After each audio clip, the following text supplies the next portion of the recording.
একভাবে ভাবা, অন্যভাবে ভাবা, রবীন্দ্রনাথকে নিয়ে সবটা নিয়ে আমার খুবই ইমপ্রেস হয় সবাই কেউ নাটকটা দেখে রবীন্দ্রনাথকে কীভাবে ইন্টারপ্রেট করা যায় তার একটা বড় উদাহরণ এই কালটিকের এই যে নাটক দেখলাম আজকে আমার ডাকঘর।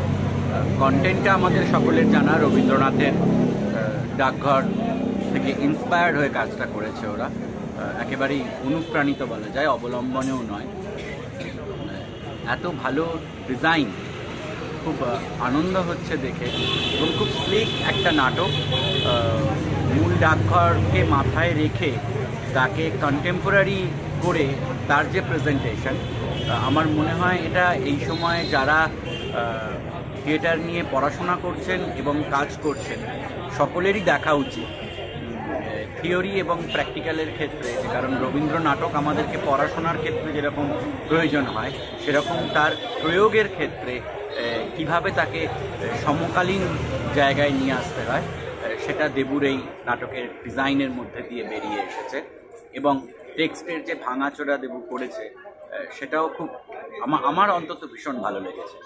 আমার আবারও এই নাটকটা দেখার ইচ্ছে রইল। এই নাটকের আলো, মঞ্চ, পোশাক, মানে একটা বেসিক যে কালার থিম থাকা উচিত একটা প্রোডাকশনের ক্ষেত্রে, এই প্রোডাকশনে সেটাকেও দেবু খুব সুন্দরভাবে বজায় রেখেছে। আমি যেমন একটা জায়গা জাস্ট আজকে বলবো যে পুরো স্টেজেতে গোটা নাটকে ওর কোথাও লাল রঙের ব্যবহার নেই, শুধুমাত্র একটা সুটকেসকে যে ও লাল রেখে দিয়েছে, এত ভালো লাগছে দেখতে। সেটা রবীন্দ্রনাথের টেক্সট, সেইটা নিয়ে কাজ করা এবং সেইটা নিয়ে পরীক্ষা নিরীক্ষা করা, সেইটায় অনেকেরই খুব ছুঁতমার্ক থাকে, অনেকের রিজার্ভেশন থাকে, কিন্তু দেবু যেটা করেছে খুব সুন্দরভাবে মাউন্টিং করেছে নাটকটা।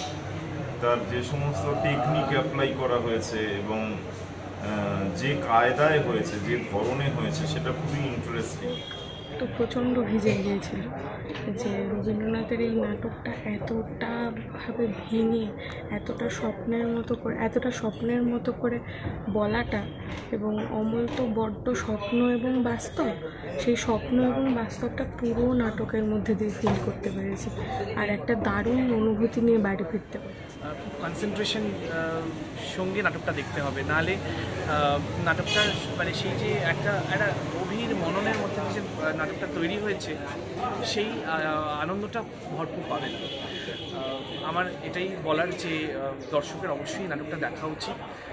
এই সময় একটা প্রাসঙ্গিক কাজ, দেবব্রতর কাজ সবসময় খুব প্রাসঙ্গিক হয়, বারাসাত কালটিকের কাজ সবসময় খুব প্রাসঙ্গিক হয়, কিন্তু এই কাজটা বিশেষ করে আমার মনে হয় একটা রি-ইন্টারপ্রিটেশন, রি-ইম্যাজিনেশন অফ রবীন্দ্রনাথ। প্রথম দিক থেকে শেষ দিক পর্যন্ত, একদম নাটকের শুরু থেকে শেষ পর্যন্ত, মানে কোনো সময় এরকম মনে হয়নি যে আমি কোথাও একটা একঘেয়ে যাচ্ছে বা একদম প্লেন যাচ্ছে, এরকম মনে হয়নি। প্রত্যেকটা জায়গায় একটা আলাদা আলাদা স্পার্ক ছিল।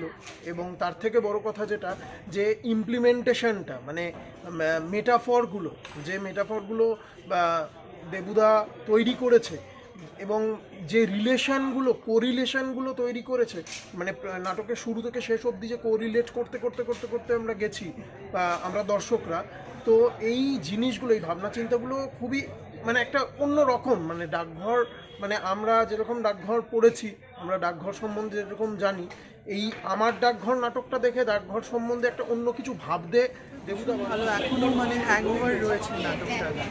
মানে ডাকঘর তো আমাদের ভীষণ চেনা একটা টেক্সট, মানে ছোটোবেলা থেকে বহুবার পড়েছি, বিভিন্ন বয়সে বিভিন্ন ইন্টারপ্রিটেশন মাথায় এক এক বয়সে এক এক রকম হয়েছে।